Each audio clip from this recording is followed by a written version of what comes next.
college basketball, celebrating our 25th season. Welcome, everyone, to the corner of 7th and F Street here in the nation's capital. And today, a couple of teams looking for a presidential performance.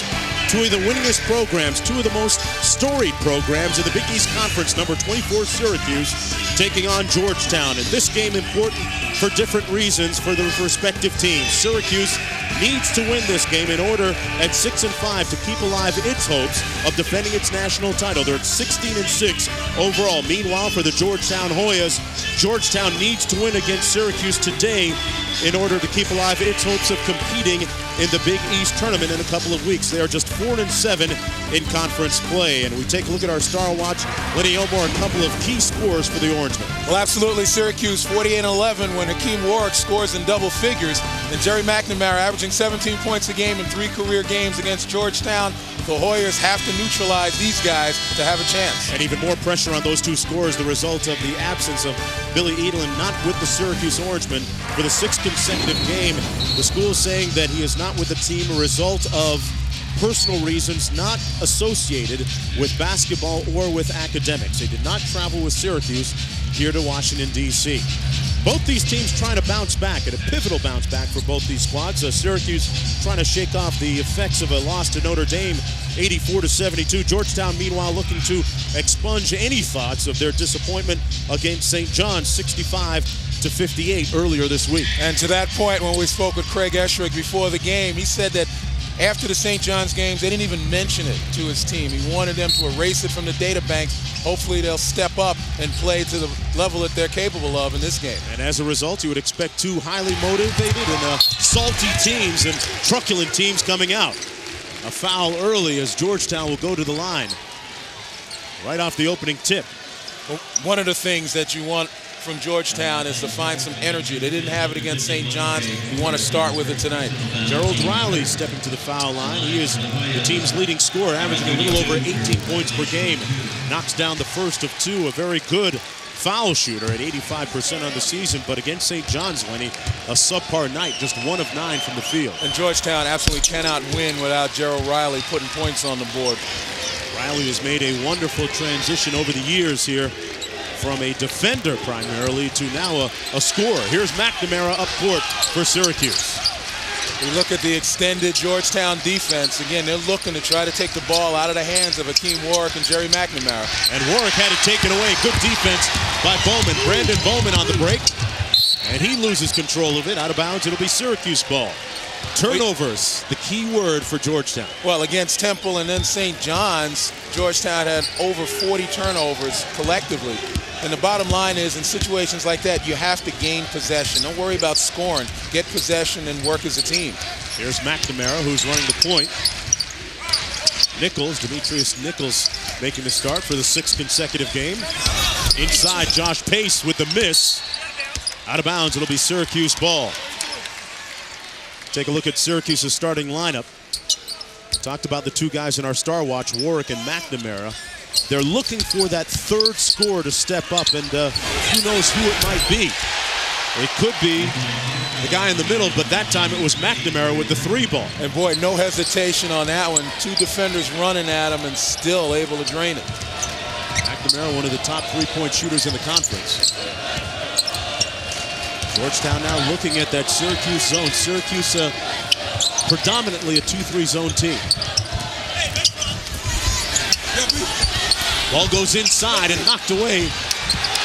Bowman tried to put it up twice, was rejected twice, out of bounds. And it'll be Syracuse ball. Well, Georgetown did a nice job of moving the ball, getting it into the sweet spot, down to the short corner, but you got to be able to power up. Georgetown extending its defense a little bit to the 3-quarter court level. Georgetown playing their matchup zone. McNamara up front.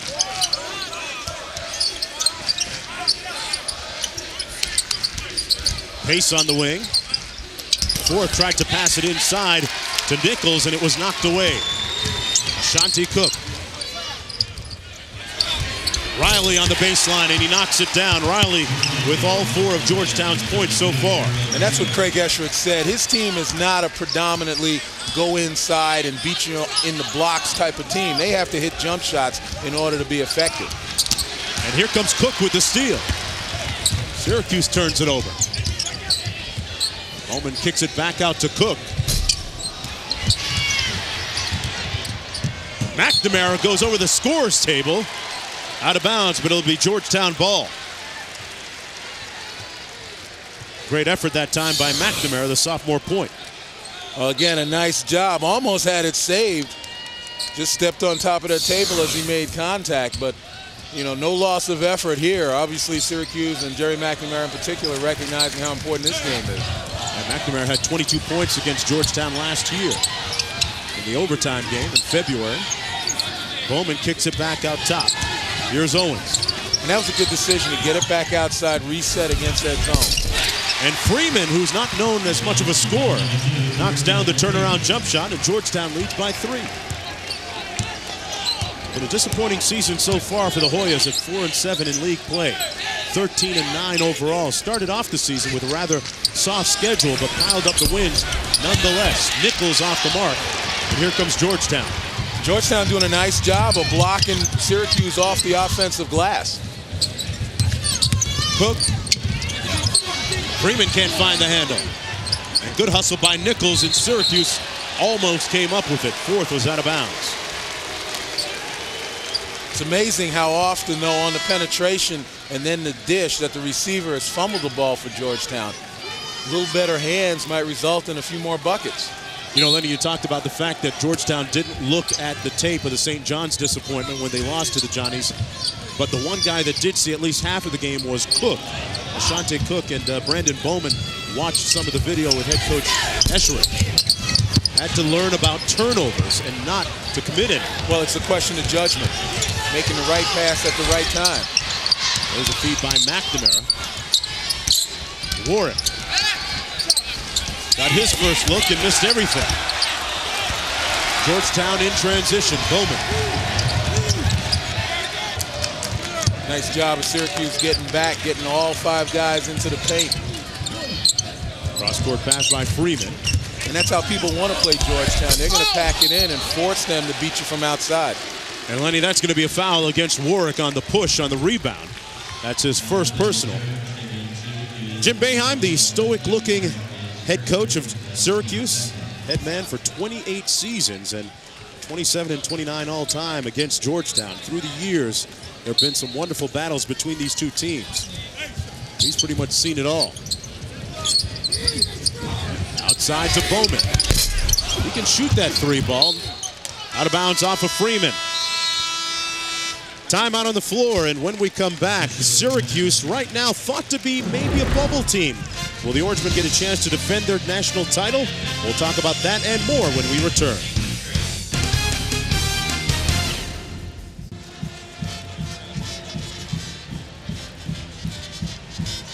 And welcome back, everyone, to the MCI Center. Georgetown living the life of Riley right now with a 6-3 lead. But Lenny, talking about Syracuse, back in mid-January, they were riding a 13-game winning streak.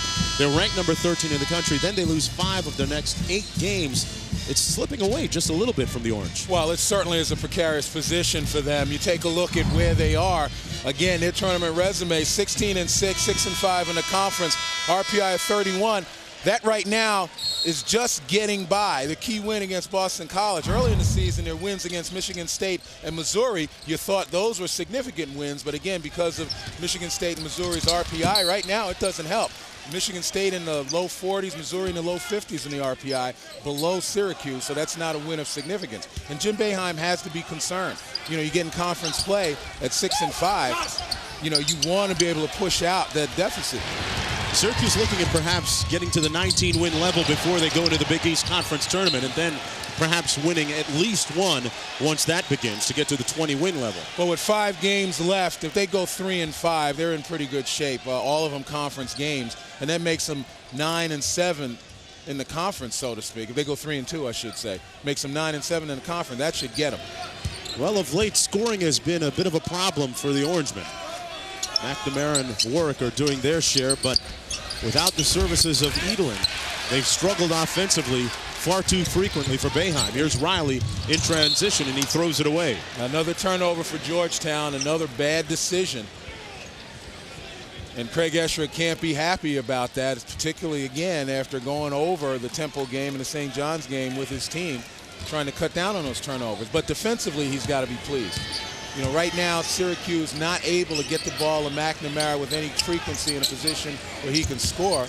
And that's tough because he can score from just about any place on the floor. Yeah, good point. And they turn it over now for the 7th time in the ball game after that one. Craig Esherick, the 6-year head coach at Georgetown, his team struggling this season, but hoping for a win today in order to keep their hopes alive to make it to the Big East tournament. Only 12 of the 14 teams will qualify for play at Madison Square Garden. Cross court to Riley. Riley has 4 points. Down low inside to Bowman. 10 on the shot clock. Freeman inside with a teardrop. Got it back, but committed a foul on the push-off on the rebound. Again, Freeman just one bounce and exploding to the basket would have gotten it done instead of, as you mentioned, the teardrop. Once again, when you're in the paint against his zone, you've got to be able to use power. You can't finesse it. Syracuse much too long with Forth and Warwick down there for you to be able to just try to drop it over their long arms. You've got to take it to the hole. And now Freeman Lenny taking a seat on the bench. Kilkenny Jow coming in for Georgetown. Here's McNamara for 3. Rebound Kilkenny Jow, and Cook comes up with it. Neither team shooting particularly well, but turnovers the early story too. That one off the mark by Bowman. And the thing about Georgetown against his zone, they've been able to get good shots. McNamara to Pace. Josh Pace has it knocked away out of bounds. It's Hoya ball.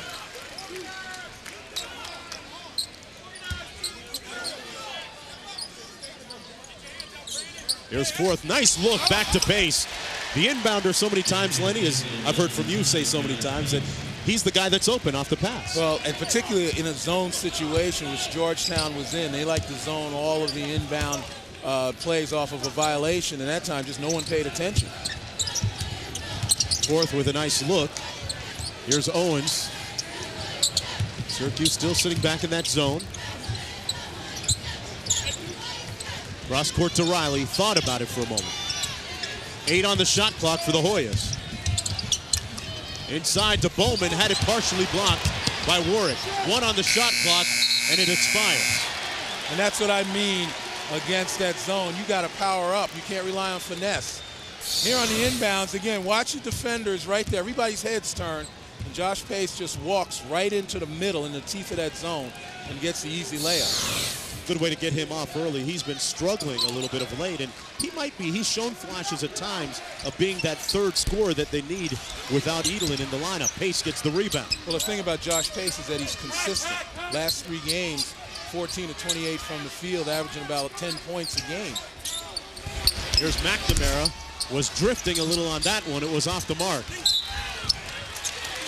And Owens came up with the rebound, and he's fouled by Pace. And you're right, McNamara now in the last couple of possessions has gotten some open looks, a couple of them, and uncharacteristically, not really with the form that we're accustomed to seeing from Jerry McNamara, and he's been way off by McNamara standards. Yeah, a lot different when you've got to bring the ball up and get your shot out of it as well. Well, absolutely, and that's why you look at some of the teams in the conference, and Notre Dame comes to mind. You take that playmaking responsibility away from Chris Thomas, and he's been a monster out there. So he doesn't have to focus on it. Cook with the miss, meanwhile, Kilkenny Jow with the tip-in. The 6'8 freshman, the guy that literally fell into Esherick's lap as a recruit. And we talk about McNamara having to be the playmaker as well as a scorer. That just shows you the importance of Billy Edelin. His absence has really cramped the style of Syracuse offensively. That time they got a nice look on the pass from Warwick inside to Forth. Forth had a lot to say after the loss against Notre Dame. He said, and I quote, "This leaving early after practice stuff isn't working for us," end quote, questioning some of the dedication of his teammates. Wow, that's powerful right there. Yeah, a guy that's pretty quiet. Out of bounds, it'll be Syracuse ball on the turnover. Another one for the Hoyas. With 11:54 to go in the first half, Georgetown leading courtesy of that tip by Kilkenny Jow. Back with more after this.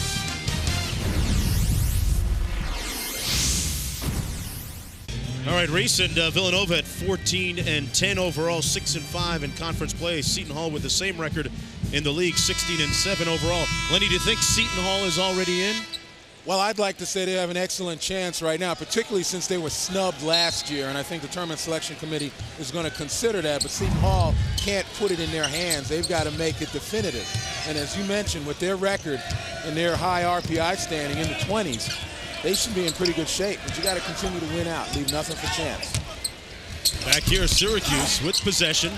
Fourth with the rebound. McNamiracle with another open look. Boy, he is missing badly, and he's wide open. Shot 3 of 15 from downtown in their loss against Notre Dame at home. I guess the added pressure, again, of handling the ball really makes it difficult to get yourself set and to get yourself focused when you get the open look. Out of bounds, it'll be Georgetown ball. McNamara, the 6'2 sophomore. Everyone remembers that great performance, that compelling performance in the final last year. And, you know, one of the things you look around the country and you talk about a Jameer Nelson, a guy who makes plays but also able to score, handling both of the responsibilities as well, just tells you how good he is, because Jerry McNamara is a pretty good basketball player himself, and he's struggling because of the added responsibility. Here's Riley in the corner. Out top to Ashanti Cook for three. That one halfway down and out. Now, the thing for Georgetown is they can't stop taking those shots. They may not be going down now, but you continue to get good looks, you got to take them. Krosky in the ball game. His first shot off the mark. And Riley comes up with a loose bill. Here they go in transition. Riley in a hurry. To Cook. Missed everything with the left hand, but got it back. Well, that was good perseverance there by Ashanti Cook. And again, you have to keep battling. If you're Georgetown, you're having difficulty putting it in the basket, you can't fold your tent and walk away, particularly now. You know, you're doing a pretty good job against Syracuse. Does this low-scoring tempo and pace favor Georgetown or Syracuse? Here's Cook with the steal and the easy bucket. I think both teams would like to play in the 70s. So when you talk about low scoring, the reason it's low scoring, both teams are turning the ball over. Syracuse not making the shots. It's the biggest lead of the ball game for the Hoyas at 5. And Hakeem Warwick has been conspicuous by his silence so far. That time he made a nice feed inside for the bucket. That one by McCloskey. Rebound and rejection on Freeman. Riley for three. Georgetown getting the offensive boards, but not able to convert on the second opportunities. Conversion right here. Yeah, you can see that one coming. Warwick with the slam, and a timeout called by Coach Esherick, as a couple of subs will come in for the Hoyas. Timeout Georgetown. And folks, Saturday, a full day of college basketball continues on ESPN and ESPN2. 11 games in all. First at 8 Eastern, Anthony Roberson, David Lee in Florida beat Justin Reed and Ole Miss on ESPN2. Then at 9 Eastern on ESPN, Brandon Mouton, PJ Tucker in Texas taking on the Sooners, one of the best rivalries in college basketball. That one at 9 o'clock Eastern time on ESPN. Boy, it's going to be important to see how Florida is responding to Christian Dreyer leaving, going to Europe to play basketball. He's one of their key players. That's one of the risks that you take, Lenny, when you recruit foreign players. They might bolt on you at any moment. Yeah, but obviously there's something else going on there. Guys just don't pick up and leave in the middle of the season, especially when you have bonded and gotten some camaraderie with your teammates. You don't let them down. Something else is up. Matt Kazi has checked into the ball game, running the point now for the Hoyas. From downtown, the jumper good by Darrell Owens, averaging a little over 9 points per contest. Now, when he makes his first shot, the scouting report, Lenny, says that he can be pretty lethal for Georgetown. And that usually happens with guys who, again, start off the bench, try to come in and light things up a little bit. They gain that confidence right away from their first possession. Josh Pace, meanwhile, threw it away for Syracuse. Kazi running the point, a feisty and fiery freshman. Got into a bit of a scrap against Temple with their big men a few games ago. Kazi pulls up. And McNamara comes up with the loose ball. Syracuse trailing by 4. Again, a nice job by Georgetown that time getting back in transition. It looked as though McNamara had his run in the field. And outside of that one basket in transition by Hakeem Warwick, he's been kind of quiet. What do you see that Georgetown might be doing with him? Well, particularly as he works on the block, Georgetown dropping people off, taking away his ability to move inside that paint, forcing him to give it up. Here's McCroskey for three. Pace charging hard on the glass, out of bounds. It'll be Syracuse ball. You know, we mentioned at the beginning of the telecast, for Georgetown to have a chance, they've got to take McNamara and Warwick out of the game or at least neutralize them, and thus far, they've done a pretty good job. You would think that Syracuse already at this point of the season, especially without Edelin, has seen some junk defenses, some box and ones, some triangle and twos. And sure, they have to be accustomed to it, but again, even with Edelin, people's tried to play that type of game. Krosky inside to Warwick. Nowhere to go, and here's Riley. A 2-on-1 for Georgetown. And a foul on Riley. He'll go to the line for two. Causey gave it up nicely. Well, Georgetown in transition, they get opportunities. They lead the conference in steals with almost 11 a game. And there on the block situation, they're able to get out in transition. Nice ball movement, forcing McNamara to commit. And again, just back and forth. McNamara has to commit right there, and he gets there too late. Lenny, once the ball got over midcourt, it didn't hit the floor. And Riley goes to the line, an 85% free throw shooter, a four-year starter for Georgetown. And this guy's like a bull. Most of his points, like that one almost in transition, but has really expanded his game to become quite an effective half-court player as well offensively. Well, he's certainly paid his dues. As you mentioned, came into this program more of a defensive player, and he's just developed year by year and shooting almost 40% from beyond the arc. Little half-court trap by the Hoyas. McCroskey out top. They've got McNamara on the wings. Warwick dumps it inside, and McNeil and one for Syracuse. Jeremy McNeil, the senior from San Antonio, will go to the line and try and complete the three-point play. We talk about Hakeem Warwick not having an awful lot of luck offensively, but the thing you do when you're a great player is make other guys better. And a nice job of dropping it down in a high-low situation with Jeremy McNeil, who's done a great job in converting, shooting over 80% from the floor. Not a pretty-looking free throw stroke. I didn't say from the line. I said from the floor. Here's Causey. Georgetown has led for most of the game. What was that? And almost turned it over again. Timeout on the floor. Syracuse down by 4. They need this win in order to get back and defend their national title. All right, Reeson back here, 17-13. Syracuse ranked number 24, but trailing by 4 points. And McNamara and Warwick struggling a little bit offensively. In the case of Warwick, he simply hasn't gotten that many looks or touches. Well, again, you credit Georgetown's defense. We said at the beginning of the telecast, for them to have a chance, you got to neutralize those two guys. Doesn't take a genius, but I'll take a little credit. Phi Beta Kappa. Syracuse still in that zone defense, and a nice pass inside to Riley, followed by Kilkenny Chow, who didn't go either. Boy, missed opportunities for Georgetown on some easy ones. Krosky not shy since checking into the ball game. Barely wet, barely sweating, and knocks down the shot from downtown. And that's really the strategy now. Georgetown taking away McNamara and Warwick. They're going to force other guys to beat them. Inside, and Bowman was rejected. Boy, it's tough sledding inside for the Hoyas. Warwick kicks it out to McNamara, who lets it fly. Still coming up short on that three-pointer. Riley, and that's a charge. We're here at the MCI Center, the corner of F and 7th. Washington, D.C., number 24 Syracuse taking on Georgetown. A pivotal game for both crews for different reasons. I'm Mark Jones along with Len Elmore, and a game in which the Hoyas have led since the opening tip. And Syracuse and their turnovers continue to pile up.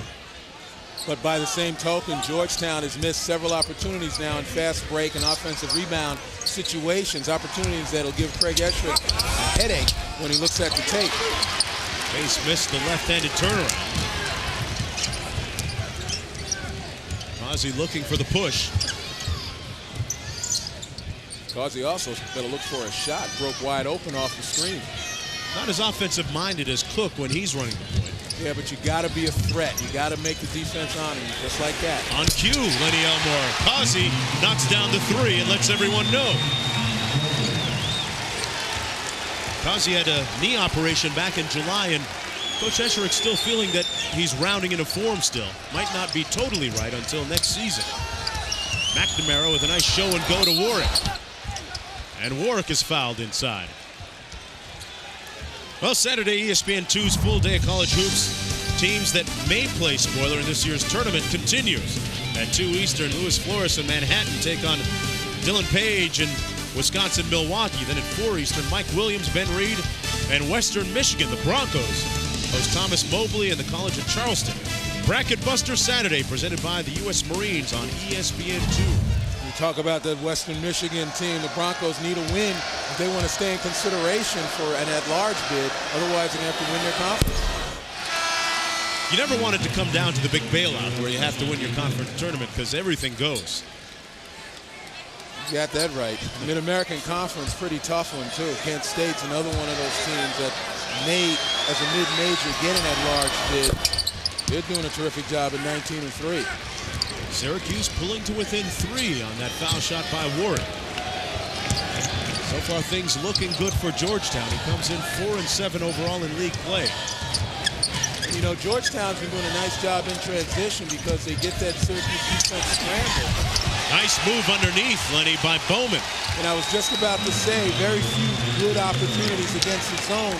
That time, Bowman went to the basket with a vengeance. Made his first field goal in 7 tries. Work looking for that high-low in the post. Knocked away right to Pace. And one for Josh Pace. Boy, and I saw Craig Esherick just slump back in his chair after that one. And it's because they got the ball out of Warwick's hands and allowed Pace to make the easy one. But here on the short corner against that zone, finally going to the basket with a little bit of effort. And right there, get the ball out of Warwick's hands, but nobody covers Pace. And they allow him to get the ball up above his shoulders. If you're going to foul him, don't let it get above his shoulders. Pace showing some of his strength, the 6'5" junior from Griffin, Georgia.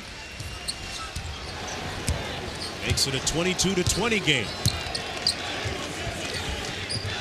Now they've got Cook back in the ball game, Georgetown does. And you see when Causey faked that shot, forced the defense to pay attention to him, which creates some openings for other guys. Feed inside that wasn't expected by Bowman. Hit him right in the hands, a bad spot. That's no excuse, not being expected. Heck, if you're playing on the baseline against the zone, your hands have to be ready. Warwick at the elbow. What a wingspan! Wow, did he cover ground. One of the few times Hakeem Warwick had a one-on-one situation, and he made the most of it. Lenny, he took one dribble from the elbow and extended to the bucket. That's what has some people thinking that he may opt to go pro next year. And Georgetown looking at another turnover here. Backcourt violation, but one more look at the pterodactyl-like wingspan of Warwick. He knows how to make the most of it. Again, a one-on-one situation, comes off a little bit of a screen, and there he is, one-on-one, just a little head fake, steps to the basket, no wasted motion. I'd love to know what his sleeve length is on his sport clothes. Krosky on the baseline, McNamara still looking to find the mark from downtown. He is ice cold. Ball knocked out of bounds off the hands of Freeman. And another turnover for the Hoyas. We're knotted at 22. 4 minutes to go. Mark Jones courtside along with Lenny Elmore here at the MCI Center. And if you're Craig Esherick, you're dissatisfied with the turnovers, but if you were to tell him with 4 minutes left in this half, you'd be tied with Syracuse despite all these turnovers, he wouldn't believe you. Georgetown in his zone defense. They've been playing this matchup just about all game, and it's truly confused Syracuse.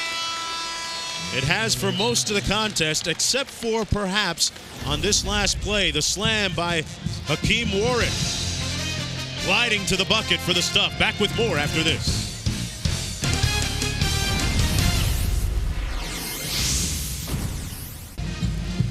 All right, thanks a lot, Reese. And back here at the MCI Center, the 73rd edition of Georgetown against Syracuse. And interesting that in Big East play, they are knotted at 22 victories each. And These two teams have a history of playing close games, like last year, went into overtime here. Well, that's what knocks me out. 24 games decided by 3 points or less. You know, you talk about a rivalry, it doesn't get any closer than that. So many great names have come down the pike between these two teams in the rivalry. Ewing, Cycli, Monroe, Sherman Douglas. Well, you see the Syracuse zone really extended for a while, forcing Georgetown to do stuff they're not accustomed to doing. A nice block inside by the Orange defense, number 34, Jeremy McNeil. And now Syracuse with a chance to take its first lead of the ball game.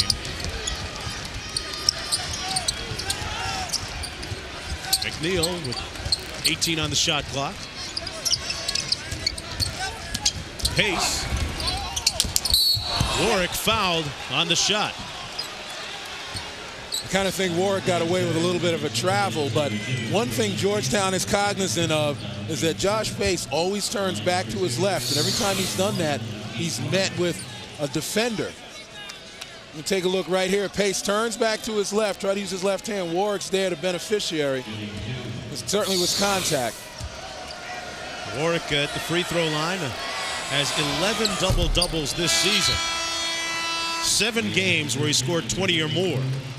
And he passed the 1,000-point plateau in his Syracuse career a month ago. Well, you talk about a model of consistency. Syracuse 48-11 when he scores in double figures. He's been in double figures 21 of 22 games this year. So obviously heavy reliance on Hakeem Warwick. They've won about 80-something% of their games when he's on the board for double figures. Syracuse missing an opportunity to take the lead. Nice pass inside by Kazi on the baseline. Bilgini Jow missed the foul, but there's going to be a foul against Syracuse. Well, Saturday, a full day of college basketball continues on ESPN and ESPN2. Florida taking on Ole Miss at 8 Eastern time on ESPN2. Then on ESPN, number 12, Texas taking on Oklahoma at 9 Eastern time. That's tonight. 11 games in all on both networks. Speaking of vaulted rivalries, the Longhorns versus the Sooners, and Oklahoma seems to have gotten it back after having a horrific shooting day against Texas earlier in the year. They've come back and played pretty good defense and were able to put points on the board in a couple of wins. An interesting story in the Big 12 this season with the emergence of Oklahoma State. Not many people predicted that. Well, early in the season, that was one of the teams to watch as far as I was concerned because of the Baylor transfers, most notably John Lucas Jr. And how athletic is Tony Allen? I mean, just absolutely eye-popping. And they're just an excellent defensive team as well. Syracuse turns it over. A little bit of contact, but no foul called. And Cook is fouled at the other end by McNamara. And Jim Boeheim says, what happened down there? Why didn't you blow that whistle? That's his second personal. Well, here McNamara, there's some contact right there. It's got to be something, either a block or a charge. But no call by the official despite the contact. And on the other end, Georgetown gets the benefit, and this has got to give them an awful lot of confidence. I think Craig Escher is going to try to milk the clock, maximize the possessions here, and cut this game down a little bit, try to go into this halftime with a lead. Riley's been relatively silent since his early offensive explosion. And 4 early ones, 4 out of their first 6, but hasn't done much since. Cook, high off the glass. Kilkenny Jow kicks it back out on the offensive rebound. Boy, a number of big rebounds by Kilkenny Jow. A couple of tip-ins, really doing yeoman's work in that paint. Got 6 rebounds, 4 of them offensive. Ozzie on the baseline to Bowman. Rejected by Warwick. Boy, he's never far away from a block shot. And you know he's there. Another head fake might get him up in the air, might bring him out of the bushes. It's those sleeves, man, I'm telling you. Well, there's no question about it. You know, Bowman does a nice job of getting McNeil off his feet, but Warwick comes from the weak side. And you just got to be cognizant of him, so you got to make 2 fakes inside and make sure you get them both out of the way. Warwick has 5 blocks in the game already with 1:35 to go in the first half. Pace comes up short from the line. And he's fouled by Riley. Boy, there's just no real excuse for the lack of communication between Bowman and Riley on the ball. Somebody has got to take over. Somebody has got to command. And again, another lost opportunity. Georgetown not playing that badly. They're just capitulating when they give up those easy opportunities. Missed tip-ins, missed layups, turnovers on the break, and now unforced error, 2 guys fumbling the ball. And Esherick, Lenny, takes out his 2 top scorers. Another missed free throw, meanwhile, by Pace. Riley and Bowman on the bench. That's about 34 points a game for the Hoyas. Jumper long by Freeman. Approaching a minute to go, 1:16 to go in the first half. Syracuse may be overpassing a little bit that time. And they were about a millisecond away from getting called for 3. Craig Esherick recognizes that Riley and Bowman are going to be needed in the second half, maybe to play the full second half. This game stays tight. Has found a little bit of breathing room. He's got a 1-point lead. And as I mentioned before, if you had told him he'd have a 1-point lead with the second to last shot of the game, he'd be very pleased. He expected 40 minutes per game from both of them. And a nice teardrop falls that time by Ashanti Cook. Cook with 6 points, 3 of 8 from the field. And Syracuse calls a 30-second timeout.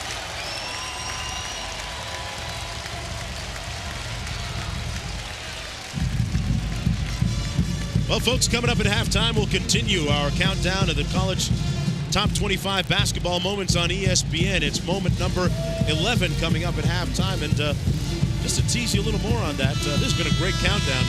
This one involves an eternal race against time. Ponder that one a little bit. So deep, Jonesy, so deep. Just trying to pull on those brain strings a little bit. 35 seconds to go. What does Jim Boeheim want to do coming out of this timeout? Well, obviously he wants to go to his strength, wants to find a way to loose Warwick inside that paint. And if Warwick can't get the ball inside the paint, obviously inside out. But the bottom line is they need a good shot.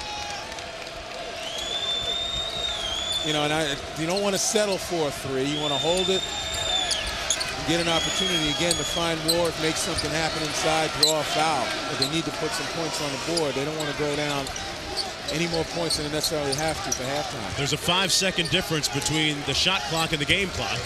Warwick pulls up from the elbow, fading away. Not a great shot and a foul. He commits the dubious double. Missed the shot, then foul the guy. And you're absolutely right. That was not the kind of shot Jim Boeheim would like to see Hakeem Warwick take. He's going to put it on the floor, get in the paint, use that length, and then, as you mentioned, compounds the problem with putting 2 hands on the ball handler. Once again, if you're just joining us, Billy Edelin not playing for the 6th consecutive game. The Syracuse guard not with the team, the result of personal problems, not affiliated with basketball or academics. Reed misses an opportunity from the line, but they get it back. Kilkenny Chow missed the tip. Cook. And it's short. But all in all, a pretty good first half for the Georgetown Hoyas, who after the first 20 minutes lead 25-22, and Syracuse 0-5 when trailing at the break. Looking to break that streak and trend in the second half. Right now, back to Reese Davis in the studio. Welcome back, everyone, to the MCI Center. Number 24, Syracuse, in trouble right now, down by 3 to Georgetown. And the story of the first half, Georgetown making work like the Artful Dodger. 9 steals. They actually lead the conference in steals overall.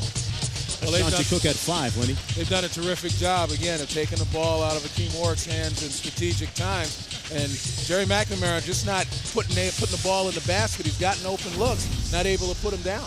He made his first shot of the game since that time has gone 0 for 6. And what do they do now to get him off? Do you see a lack of urgency or a lack of execution on the part of Syracuse? I think mostly it's a lack of execution. They know how important this game is. You saw the hustle and the effort out there. But 13 turnovers against a team that's not really pressuring them, you know, that's a lack of execution. What they've got to be able to do is continue to take the good shots. McNamara's too good a shooter to stay down this long. In the big picture, this is a game that Syracuse absolutely has to win in order to keep their title hopes alive, in order to repeat. And they immediately turn it over in the second half here on their first possession. Take a look at our first half statistics. Neither team really lighting it up from the field, but the steal's the big story for Georgetown. Well, Syracuse, 13 turnovers, only averaged 12 per game on the year, and those extra opportunities have given Georgetown an opportunity to put the ball in the basket. They're not really a good field goal shooting team to begin with. And Owens missed an easy one on the offensive rebound, but the Hoyas retained possession. Ashanti Cook out top. And that's, again, another problem Syracuse has. That's the 14th offensive rebound for Georgetown. Owens from the wing. So even teams that don't shoot it that well, if you give them enough opportunities, they're going to be able to put the ball in the basket. Now Syracuse, Lenny, trapping in the corner. What a pass to Owens. What a scoop. Oh, that was such a nice look out of the double team. The thing that was impressive by Owens was he did not panic in the double team. Man, what a feed. McNamara looking at a 5-point deficit. Syracuse going back to the second half. First half, actually, has gone scoreless in the last 5:20, but talk about having eyes in the back of your head, Len. Well, you take a look at the double team right here. The teammate comes right inside, and he does a great job of not panicking. Takes the double team, surveys the floor, and finds the open man. And Craig Forth at the other end missed an easy layup for Syracuse. Syracuse getting back on defense. So last time the Orange went to that trap. See what they do here on this possession. Freeman with a nice feed inside again, and a foul called against Bowman. Bowman will go to the line for 2. Georgetown making the extra pass now against the zone and going to the glass, expecting to be fouled. Look at this right here. Again, looking over his shoulder, just a nice job of getting it over the double team. All too many times, guys get doubled, they panic, they start to fall out of bounds, they try to knock it off the opponent's leg. But if you survey the floor, you know somebody's open out of the double team. That was a heck of a feed. Brandon Bowman, just 1 of 9 from the field. That's Georgetown's second leading scorer at over 16 points per game. The Hoyas not doing a great job from the line here in the second half. Early anyway, they were 5 of 7 from the first half, from the line in the first half. And we're going to take a break. 18:20 to go. 5-point lead for the Hoyas when we return. Syracuse down by 5, and this rivalry may not be what it used to be, but Jim Boeheim has learned how to deal with the hype of Georgetown and Syracuse. Finally, after a while, you get used to it a little bit. It took about after 25 years, you get used to it a little bit, so you're not quite as hyped up. But in the early days, it's about all you thought about all week, and probably for a week after that. And going back through the years, you think of some real compelling battles, Lenny. Well, absolutely, and back in those days, it was Georgetown that was the beast of the East, so to speak. You know, it's a couple of national championships, and Jim Boeheim said it took 25 years, yeah, and a national championship to feel a lot more comfortable Is that all? playing these guys. 6-point lead for Georgetown. Josh Pace bringing it up court. Threw up the runner. Loose ball, possession arrow in favor of Georgetown. Quick shot that time by Pace. Well, again, there's a sense of urgency we mentioned before, but you got to be careful and not let the sense of urgency turn into anxiety. And that's what happens when you rush shots, when you get out of your normal scheme and rhythm. Syracuse has all the ability to come back in this basketball game, and at some point, Georgetown may let them in. The question is whether or not they're cognizant of that opportunity and they take advantage of it. And Syracuse, you just saw that graphic, Lenny, with more turnovers than field goals, and a foul that time called against the Orange. It's going to be against Demetrius Nichols.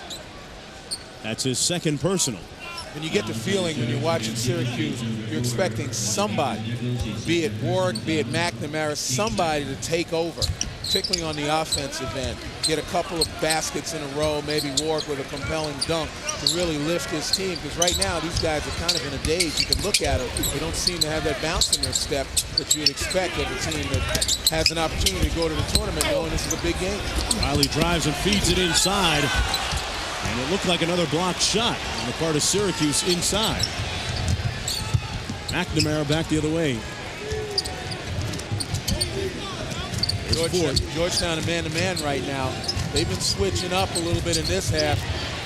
Primarily zone in the first half. Boy, great hustle by Brandon Bowman, but he stepped out of bounds. Good overplay on the wing defensively by him. Again, you look at the play, Bowman on Warwick, and he's just moving his feet defensively. That's an excellent job. Just bounced it on the sideline. But that's how to play in the post. You got to move your feet. It's not about being stationary and using your arms. And the steal this time by Freeman to Cook. And he's fouled by McNamara. And I don't know what everybody's so excited about. That was just a hard foul. Mac comes over and pats Cook on his back. Cook knows that it was just a hustle play. And a nice job, again, moving your feet, getting in the passing lane. And McNamara goes for the ball. I don't know what everybody's excited about. That's not even close to being right. That was just good hustle on McNamara's part defensively. Shante Cook at the line, shooting 74% for the season. Guy who didn't get a lot of run last year, didn't get a lot of playing time, but has certainly improved a lot this year.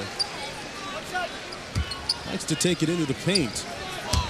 Look at Georgetown's defense. That's what's kept them in this game. They've been able to force a lot of turnovers, and steals are open floor turnovers, which give you a chance to convert in a transition sense.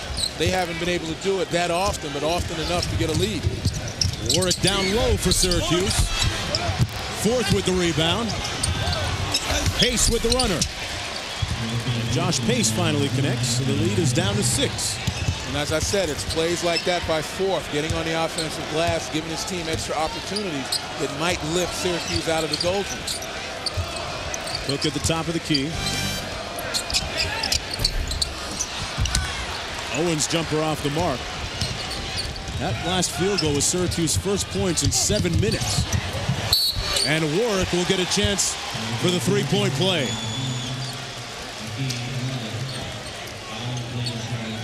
Not sure they drew it up that way, but they'll take it nonetheless. Well, it all began with the rebound by Craig Forbes, kicking it out to McNamara, and here he is again, broken floor situation, finds an opening to get in the paint, and he delivers nicely. That's the third personal foul against Cook. Check that, Riley. Gerald Riley, their leading scorer on the season, has 3 personal fouls. And the more times Jerry McNamara can get in the paint, the more problems he creates for Georgetown. Let's talk about McNamara, the shooter. You made a good point during the break about Reddick at Duke. Shooters have to add some element to the game, right? Right, you can't be one-dimensional. And J.J. Reddick last year for Duke was primarily just a jump shooter. Came off picks, shot the jumper. He's developed now in head faking, putting it on the floor, keeping the defense honest. And that's what I mentioned with McNamara. The more he can pump fake, the more he can change pace and dribble and get in the paint. He's a creative passer. He makes himself that much more effective. And there's going to be a timeout called by Georgetown. Their lead whittled down to 4 points. Actually, Syracuse calling the timeout. And folks, don't forget Sunday. Hey, LeBron James last night, his Cavaliers defeating San Antonio. He makes his ABC Sports debut. The Cavaliers travel to New York to take on hometown hero Stephon Marbury and the Knicks. NBA Sunday, 12:30 Eastern. And then don't forget Sunday, ESPN offers up more NBA action.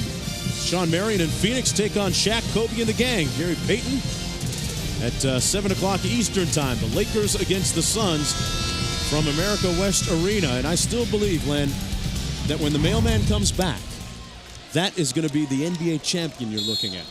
I don't know. We'll see. Age has a funny way of interfering with that. And you say when the mailman comes back, at his age, it's not going to be as easy as we might think. But the All-Star game's over. The playoff push is on. Has Isaiah Thomas traded anybody lately? That ball out of bounds. It'll come back the other way to Syracuse. You gotta watch out. He might trade us. Riley, the leading scorer for the Hoyas, with 3 fouls. Did you leave him in the game?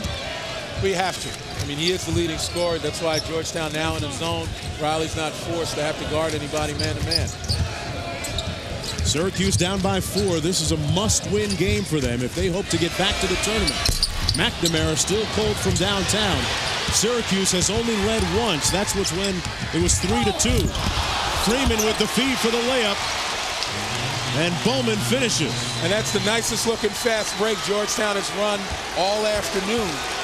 And a nice job by Owens to push it out of there. Lead back up to 6. We mentioned at the end of the first half, Syracuse 0-5 when trailing at the half. They have not been a good comeback team. Warwick double teamed on the baseline. Boy, Georgetown frenetic defensively, scrappy. stepping up to the challenge, and Syracuse forced to call a timeout with 13 seconds to go on the shot clock. Georgetown has turned up the pressure meter a couple of notches on defense.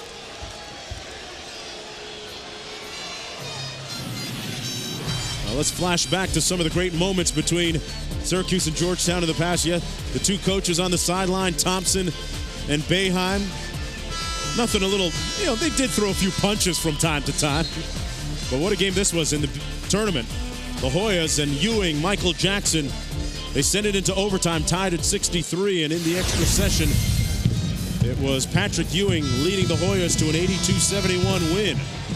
And you look at that banner, that's what motivated Syracuse, obviously, in those battles of the past. And now Syracuse, coming off a national championship year, they're the ones with the target on their back. They got to walk before they can run, though, and make it back to the tournament. Out of bounds, Syracuse ball, but Georgetown equal to the challenge in this game, trying to improve to 5-7 in league play, and the fast break is making it work for them. We'll be back after this. All right, thanks a lot, Reese. Back here, a 6-point lead with 15-10 to go. Georgetown leading, and those mid-majors, you hate to use the term, but we'll go with it anyway. Those mid-majors have to make their mark, and there's been a movement by the NCAA, or at least talk of including them as opposed to the 5th and 6th place teams in the major conferences, and a major move by Warwick. Well, Hakeem Warwick certainly needs to do something to get his team fired up. But going back to your point, aside from St. Joe's and Gonzaga, a word of warning to most mid-majors with the strength of conferences like the ACC, the Conference USA, the Big East, and large opportunities are going to be scarce because the ACC is looking at possibly 7 teams, possibly 6 from Conference USA, 6 from the Big East. So they're going to have to win out. They're going to have to continue to impress and maybe even obviously win their conference tournament in order to get there. Yeah, it's looking a little tougher for them this year. Here's Krosky, hits the 3 ball, and Syracuse now within 1 point with 14:22 to go. This is as close as they've been in the second half. Kazi with the 3 ball. Back out to Owens. Warwick tipped it away. Boy, he is dangerous in the passing lanes and at the offensive end as well. Well, we talk about utilizing and exercising leadership. Again, Hakeem Warwick has to do it by himself. Has to do something that's going to make his team open their eyes a little bit. And Warwick is not a holler guy. He leads by example. And that's quite an example. It sure is. And here's Riley on the wing.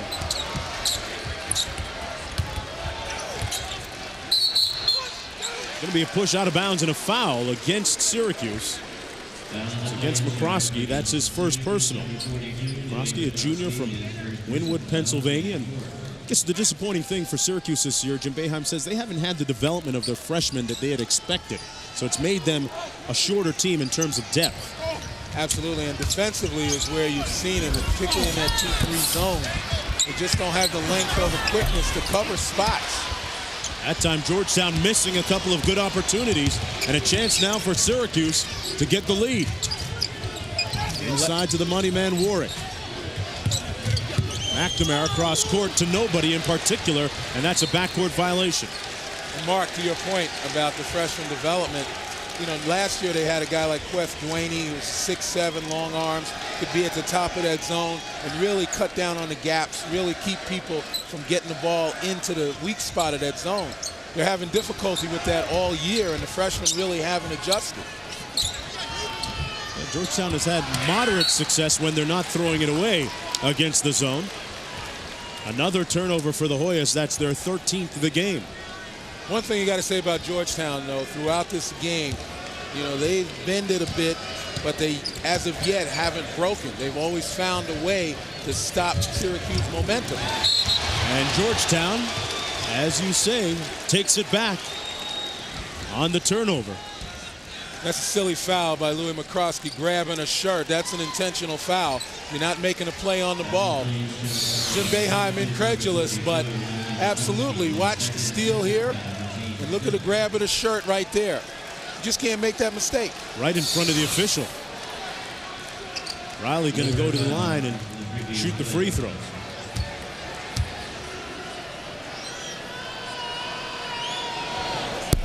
Riley started off well in this game with 4 quick points. But since that time has been quiet, he has just 6 right now. Way under his average of 18.1 per.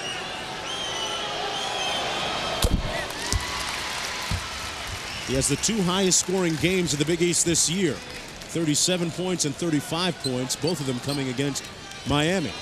A team that they're looking to edge out for that last spot to get into the Big East Conference Tournament coming up. Well, again, he only had 6 points against St. John's in their loss, and Craig Esherick said they cannot win without Joe Riley putting up numbers. Just like that, Lenny, on cue.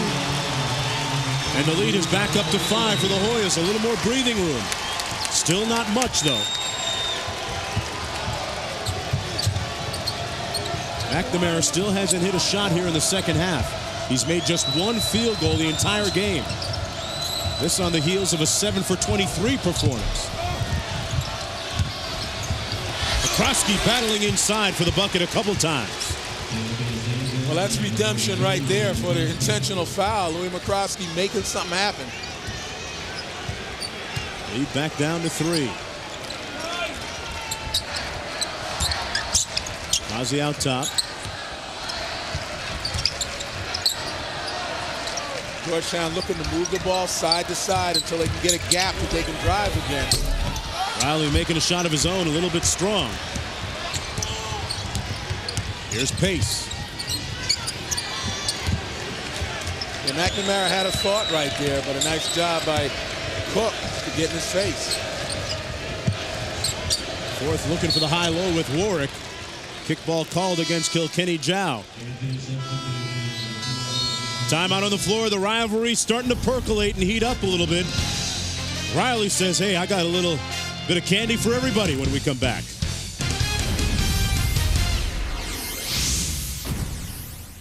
All right, Reese, there's a look at the standings up to the mid of the Big East. Syracuse at 6-5, and an important one coming up for the Orange against Villanova on Big Monday tomorrow night on ESPN. That 6-5 logjam starting to break up, and Seton Hall again starting to step out and make their case. And Jerry McNamara again just struggling from outside. Some of it is his shot.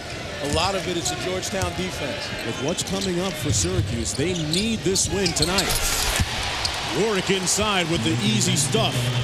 And it's a 1-point game with 11:28 to go. Again, good ball movement against the Georgetown zone. Georgetown's going to have to rethink that zone, maybe start changing defenses a little bit to get Syracuse off balance. Riley at the top of the key.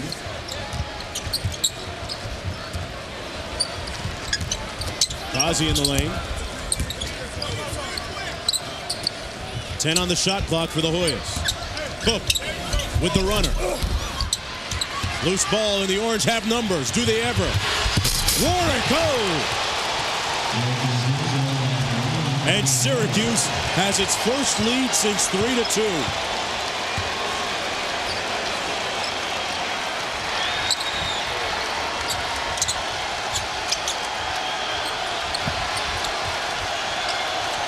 And you can hear more than a smattering of Orangemen fans that have made the trip here to D.C. Riley takes the lead back for the Hoyas. And now their fans come alive. I think there's some Hoyas in the house, too.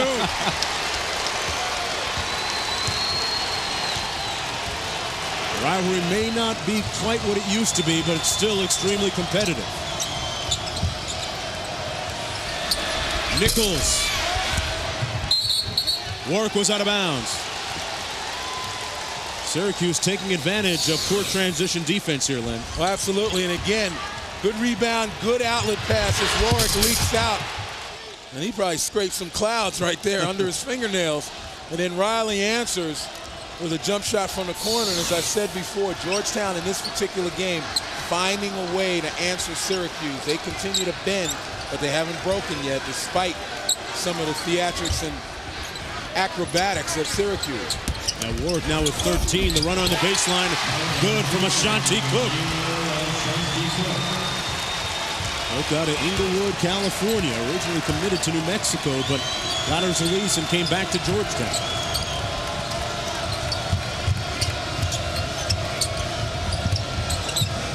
Krosky for 3. A partial block from behind that went in. Oh, what a shot by Nichols. That was partially tipped from behind. But the freshman now starting to come alive a little bit. We've seen McCroskey make some plays. We've seen Demetrius Nichols make some plays. Here's Cook. And what a boost for Syracuse if these guys continue to play consistently like that. They need that third scorer to emerge in the absence of Billy Edelin, not with the team for personal reasons. Riley. Tough rebound inside and a block on Kilkenny Jow. Here's McNamara in a hurry. And he got stripped by Causey. Now Georgetown's got numbers. Bowman up. Very uncharacteristic of Jerry McNamara. You got to get possession of the ball before you can make something happen. And again, anxiety level. McNamara too much in a hurry to make something happen. Warwick with the turnaround. A little bit out of control. And Georgetown, just when it looked like they might crack just a little bit, gets the tempo and momentum back a little bit here with a 4-point lead. And have you noticed every time the momentum seems to build for Syracuse, every time the pace picks up, Georgetown actually plays better. From the corner, Cook has had a bit of a hot hand. 10 points in the game, not that time. Krosky for Syracuse. 7:48 to go in the game. Georgetown's gone to a man defense lane. Here's Warwick. And that's what I mentioned, is change from zone to man, not let Syracuse get a comfort zone against the defense. Warwick trying to back down Bowman.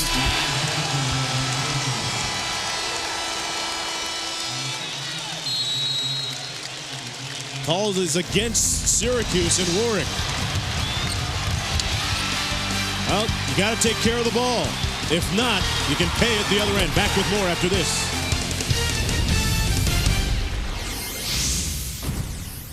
And welcome back, everyone, to the MCI Center. Number 24, Syracuse in trouble, down by 4. They've trailed for most of the game. Had a brief lead here in the second half. And here's a look at their resume so far. 6-5 in conference, 16-6 overall. They could hit the conference tournament with 19 wins if they take care of their business.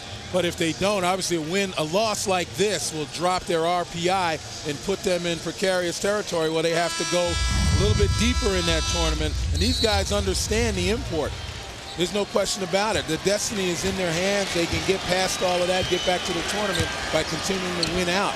But losing to Georgetown will surely put them in a tougher spot. Georgetown with a 4-point lead, 7:21 to go. Boys, meanwhile, conversely, looking for just an opportunity to play in the conference tournament. Right now leading Miami, they got 4 conference victories, 10 on the shot clock for Causey. Went to the hole nicely and was fouled by Ford. A fearless drive and foray to the bucket by Matt Causey. And folks, Saturday, ESPN2's full day of college basketball teams that may play spoiler in this year's tournament continues. At 2 Eastern, Luis Flores in Manhattan against Dylan Page in Wisconsin, Milwaukee. Then at 4 Eastern, Mike Williams, Ben Reed in Western Michigan take on the College of Charleston. Bracket Buster Saturday presented by the U.S. Marines on ESPN2. 11 games in all on ESPN and ESPN2. And boy, you talk about Manhattan, Luis Flores averaging 24 points a game. It's the quietest 24 points a game that you ever would hear. Obviously, Manhattan doing a terrific job, 20-4. Great coaching job there by Bobby Gonzalez as well. Yeah, that's the second year in a row now that they've been up there. 6-point lead for the Hoyas. Back into a zone defense. As you mentioned, Lenny, kind of mixing things up at the defensive end now. That's right. They don't want to allow Syracuse to get a comfort level against their defense and pick and choose. And a lob up high to Warwick. Not much defense against that. Well, when you play up there with the Angels, doesn't matter what you place on the floor. With a few more frequent flyer miles is Warwick. Lead down to 4. On the baseline, Bowman missed everything. McNamara has only made 1 field goal, just 1 field goal in the entire game. That jumper long by McCroskey. Owens in transition. That one off the glass. It's goaltending. Oh, you got to leave that one alone, Craig. Not a smart play by Craig Forth. You know, Craig Forth, an excellent shot blocker. You know, he's in the top 5 in the conference in blocks, but that was an easy one to let go. Lead back up to 6, under 6 minutes to go.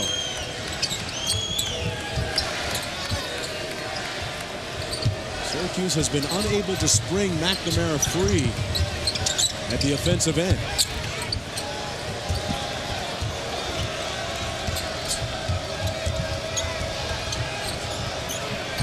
For 3, McNamara got it.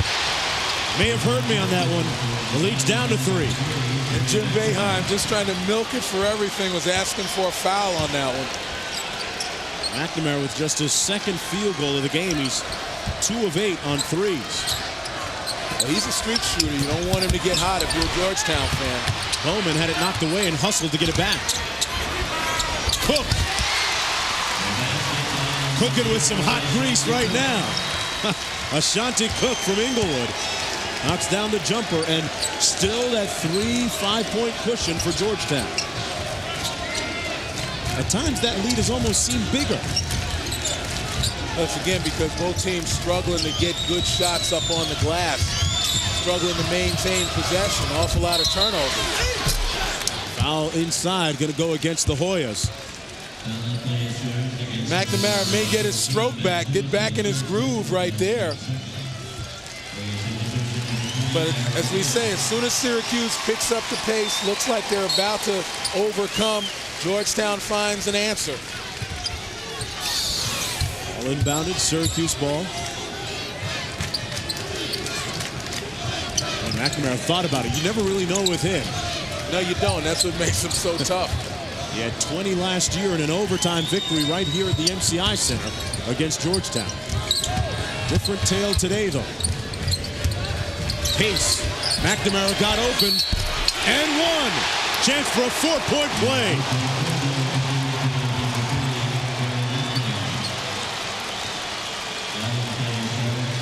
Georgetown defense now, unfortunately, losing Jerry McNamara. There's the penetration.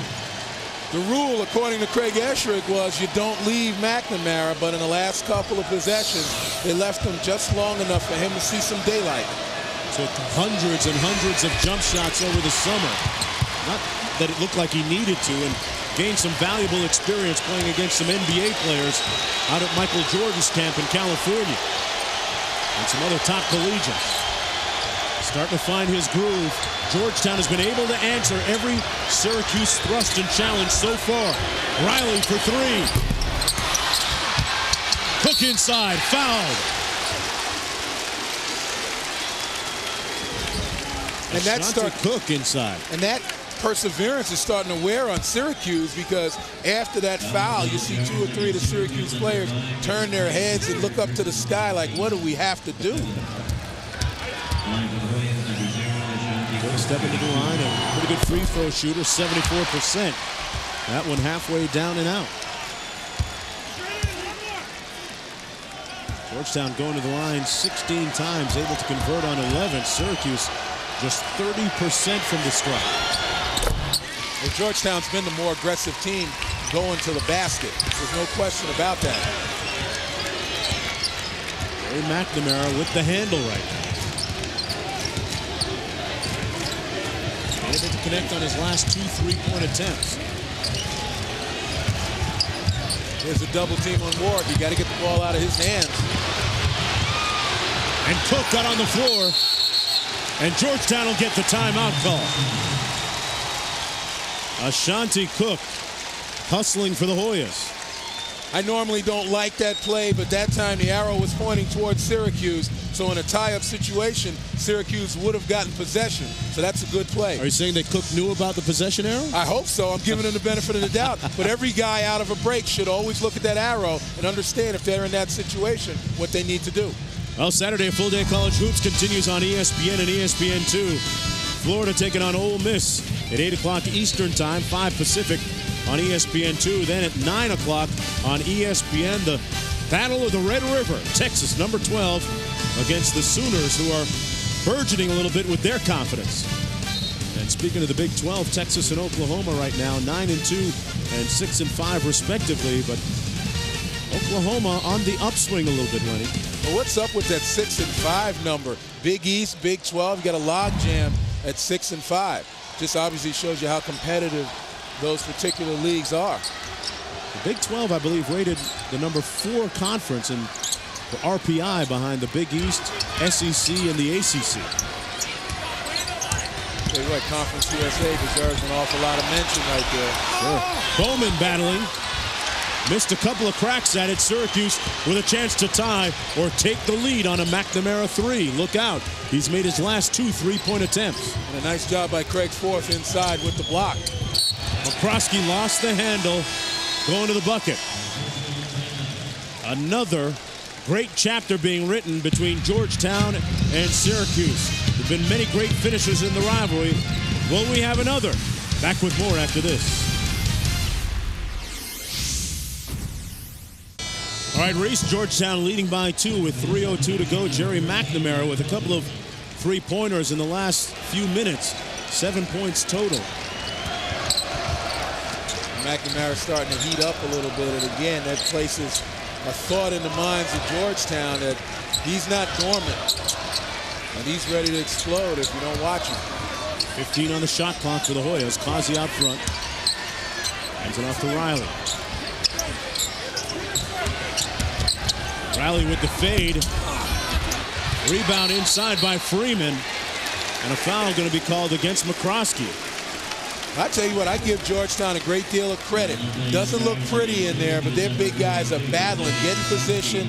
They continue to attack the glass and give their team an extra opportunity right there. Again, in a crowd, Cortland Freeman makes his presence known, and he doesn't try to force anything out. He kicks it back outside to his teammates.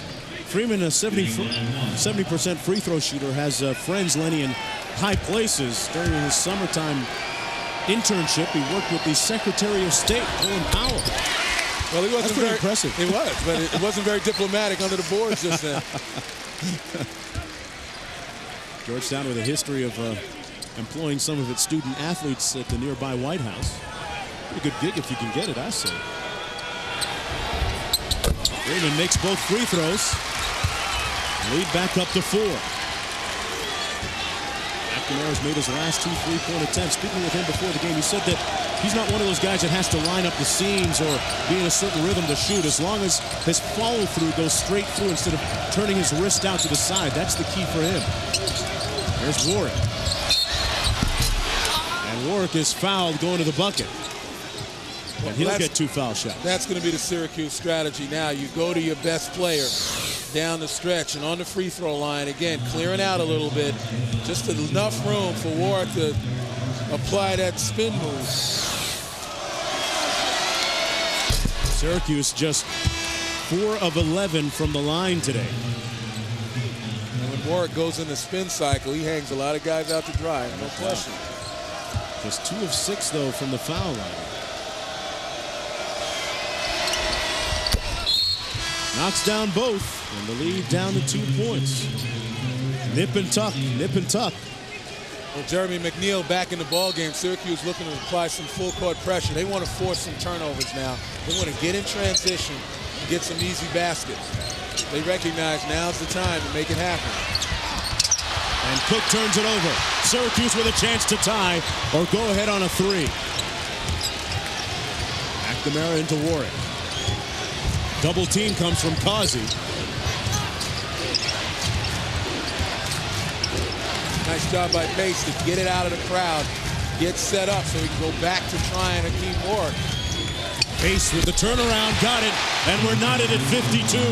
That time didn't need Warwick. Pace recognized the mismatch. 5'10" Matt Causey on him.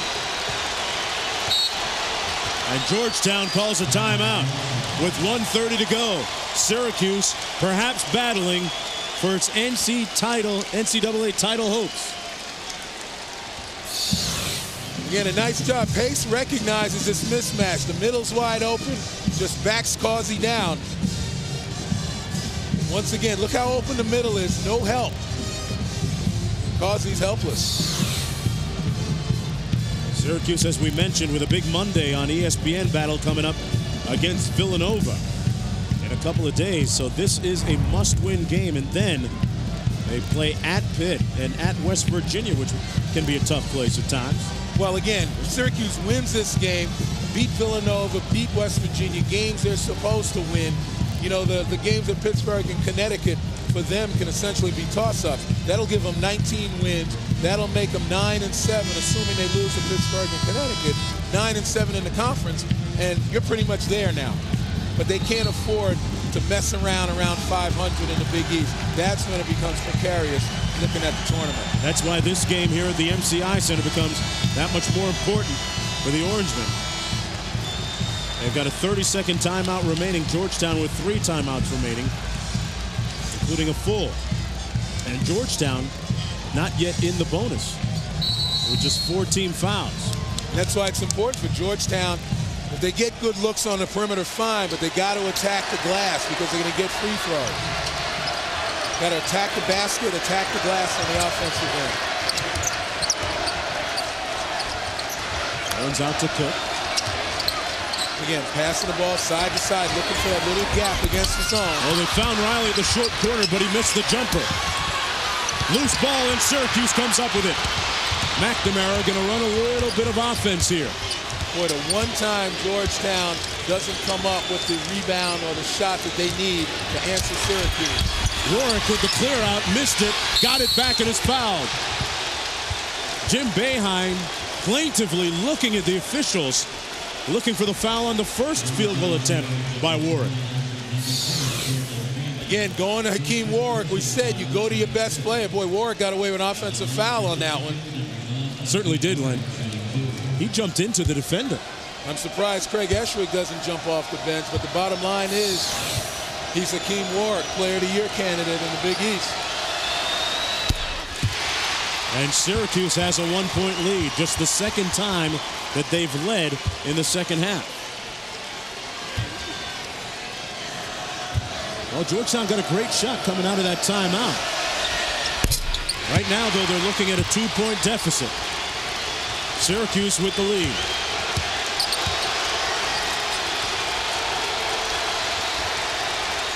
Georgetown again has to exhibit patience. Got a good opportunity, a good look, but they got to get a shot where they either get to a good look or get to the free throw line. Cook out top. Riley's running the baseline for the Hoyles. Back out to Cook, who drives, partially blocked out of bounds by McNeil. It'll be Georgetown ball with just 10 seconds to go on the shot clock. And here's the problem with Georgetown going to the basket. They leave too much room between themselves and the shot blocker. You got to run it up his arm, jump into Jeremy McNeil's underarm, and create the contact. You'll get to the free throw line. Well, Lenny, they're in the bonus, too, like you said earlier. And so many great games between Georgetown and Syracuse. Mourning, Mutombo, Harold Trish. And March 1, 2003, it was Sweetney against Carmelo Anthony, and what a show they put on. Both of them going off offensively. Anthony went for 30, Sweetney 31. And in the end, it was Riley with the 3-ball to send it into overtime. And in overtime, speaking of threes, McNamara down the stretch, total 20 points. And Syracuse won it 93-84. Might we be heading for a repeat overtime performance this afternoon? Owens got to catch the ball. And Syracuse has it. 16 seconds to go. They had to foul. They had to foul. First of all, you wonder why McNamara gave up the ball. He's an 87% free throw shooter. He had a chance to dribble out and be the guy to get fouled. Instead, he kicks it to Hakeem Warwick, who hasn't been exactly stellar from the line today. But the fact is, on the Georgetown side, just total lack of concentration. Actually, they're not in the bonus, so I guess it didn't really matter. Yeah, that was just the 15th foul against Georgetown. But McNamara still should be the guy that handles the ball regardless. Yeah, he's an 87% foul shooter, Lenny, second in the Big East. Georgetown, I mean, I'm really surprised at Owens. He goes up with one hand to try to catch that critical pass. You know, you got to have both hands on the ball. You got to make the effort. You know, in spite of the fact that Syracuse really hasn't had that third scorer emerge in this game, down the stretch we've seen a pattern. It's been McNamara and it's been Warwick. Well, that's the execution they certainly need. You know, when in doubt, go to your best players. And that's what Syracuse has done, and Hakeem Warwick in particular has delivered. Hakeem Warwick has an opportunity now to try and put this one away for the Orangemen. He is a 68% foul shooter on the season. Not going to the line right now. They do have a couple fouls to give Georgetown. Just 5 against them. Georgetown has led for about 95% of the time in this game. Syracuse led briefly at 3-2, and then one other brief moment in the second half. And now, pace to inbound now for Orange. Georgetown obviously is going to try for the steal on the inbounds, an immediate foul, and continue to foul. 5 seconds. And a foul. 5-second violation. Unbelievable. That's the 25th turnover for Syracuse, Lenny. And remember, you asked me at the beginning of the second half, was this a lack of a sense of urgency or a lack of execution? And right there was a lack of execution. Causey went for the win. The tip is good. And we're tied. Timeout, Syracuse. And it was a lack of execution that made Syracuse pay. But fortunately for them, they got the last shot. Now no teams with a timeout left. Causey went for the win. Did that surprise you? Now he took the first good open look. You said he was feisty. The young man was in his range. And again, Georgetown about to bend, but certainly not about to break. And there they come up with another big play at the most critical of times. Portland Freeman, amongst all the hands up around the rim, got the all-important tip to tie it. He's got 6. Those 2 his most important ones. 8.3 to go now for Syracuse. Georgetown with a couple fouls to give still. Yeah, they've got a chance, obviously, to slow the Syracuse progress to the basket. And at the end of the day, though, that last inbounds play, you've got to execute. You've got to pick. If you're the guy being picked for, you've got to rub your man off and present yourself to the passer. There's no way that you can't get the ball in half court if you execute. Take a look at how Syracuse sets up here on the inbound play. McNamara's made his last couple of three-point attempts, but he hasn't taken any in a while. Well, the key for Georgetown right now is, yeah, you try for the steal, but you better keep the ball handler in front of you.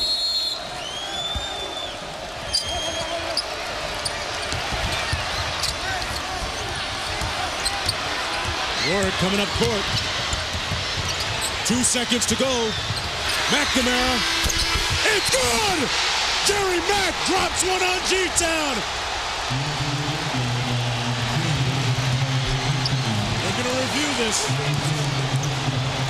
Look good from here. They're going to review it, though. The officials head right to the table. Boy, oh boy, goes back to basics. The one thing Craig Esherick did not want to do throughout this game is leave Jerry McNamara open. And here on the final play, final possession, wide open. It was a knuckleball, Lenny. It wasn't pretty. He just threw it up, but he had a look. Jerry McNamara, who had just 1 field goal after the first half. If this one counts, it'll be his 3rd in the second half and the most important. McNamara. It's good. It's good. Clearly, ball left his hands before the light, before the buzzer. See the time on the clock? No doubt about it. G Money is in the house, and he dropped a couple of dollars off for Syracuse fans that have made the trip here to the MCI Center. One more look at a play that I don't think was drawn up this way. Well, you're going to take a look. Here's McNamara right here. He comes into the play. He's trailing the play. Nobody sees him. There he is right there. And he gets surrounded by 3 guys, but still just enough daylight. You never want to leave a shooter of his caliber wide open. Jerry McNamara and head coach Jim Boeheim right in front of us here at the scorers table, talking over perhaps that last play, the last bit of strategy that went into the game-winning shot, a shot that was released just tenths of a second before the final buzzer. And Jerry McNamara, with his most important shot of the game, came at the most important moment, perhaps saving the day for Syracuse, and a chance now with 17 victories overall in the season and 7-5 in conference play, keeping alive their hopes to repeat as national champs. 57-54, the final score. And Lenny Elmore standing by with Boeheim and McNamara. A great addition, the 73rd between these two schools. Lenny? Jim, tell me you drew it up that way. Well, we wanted to get the ball to Jerry. We couldn't get it to him. Hack took it up, but Hack's smart enough. He saw Jerry, and he got it to him. He set a little screen for him. I don't know how the shot went in, but the way Jerry started, I think he owed us one. He got it for us there. Whenever we play Georgetown, it's like this. It's, you know, they're down a little bit, but it's going to be tough coming in here. You just got to find a way to win road games. I don't care who you play on the road. Good teams go on the road and get beat by 20. So you just got to hang in there, find a way to win a road game. We've won on the road this year, and that was a great shot, great play. We made a bonehead play not getting the ball in bounds, though, and would have been a lot easier. But this was a little more exciting for you, Lenny. All right, thanks a lot, Jim. Congratulations. Jerry, it seemed as though you were totally out of that play for a moment once they inbounded and out of nowhere. Yeah, you know, I played so poorly the whole game, and toward the end I started, you know, feeling that shot, and, you know, I've been fighting through a slump, and, you know, maybe this is the game to get me back on track. You know, Hakeem did a great job, but, you know, I came right to the ball, and he did a good job of finding me. Now, you guys obviously coming into this game, you're doing pretty well, but, you know, from an NCAA standpoint, you need to continue to win out. Did you guys feel any anxiety, any pressure coming in? Yeah, I think so. You know, especially being the national champs, you don't want to, you know, not end up in the tournament, and, you know we have a lot of pressure on us, and we have to, you know, win a few games down the stretch, you know, get a couple of the last 5 and, you know, maybe get some in the Big East tournament. So, you know, we're going to work hard, but, you know, every game's a battle in the Big East. Well, congratulations on a big win. Thank you. I appreciate it. Hey, G-Mac, G-Money, Mark. Oh, he was cash money. This one is cooked, glazed, and sliced. Syracuse with its 17th win of the season, and maybe none more exciting than this last one. 57-54, the final score. And don't forget, coming up next, more college basketball. Dayton taking on Xavier. There's been a presentation of ESPN, the worldwide leader in sports. For Len Enwall and the entire crew, I'm Mark Jones. Right now, let's go back to the studio.